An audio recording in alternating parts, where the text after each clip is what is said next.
انجمن حزب خلقی دموکراتی تاجیکستان روز 3 سپتامبر در تالار کاخ باربدی دوشنبه برگزار شد. مسئولین حزب گفتند در این انجمن بیش از 1000 نماینده حزب از همه مناطق تاجیکستان اشتراک داشتند.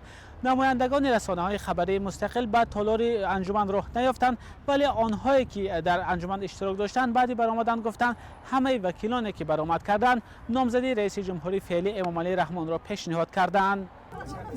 چندین وکیلان برآمد کردند.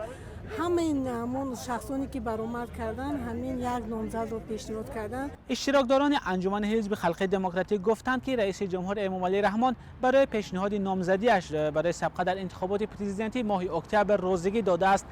نمایندگان این حزب باور دارند که نامزدی پیشنهاد کرده آنها در انتخابات پرزیدنتی ماه اکتبر غلبه میکند. برای باز هم استوار نمودن منبع نقشه ها و این هدفهایی که در پیش استاده است برای جایش استراتژی ملی تا سال 2030 در این برنامه بندهای علایده جایگیر شده.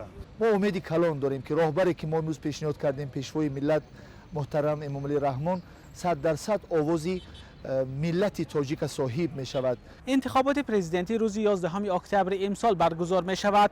تا امروز برای اشتراک در این سبقت نامزدی 5 نفر پیشنهاد شده است. از جمله حزب اگراری نامزدی رهبرش رستم لطیفزاده، حزب اصلاحات اقتصادی نامزدی رهبرش رستم رحمتزاده، حزب سوسیالیستی نامزدی عبدالحلیم غفارزاده، حزب دموکرات نامزدی سید جعفر اسماعیلزاده و حزب خلق دموکراتی، فدراسیون اتفاقهای کسبه و اتفاق جوانان نامزدی رئیس جمهوری فعلی امامعلی رحمان را پیشنهاد کردند.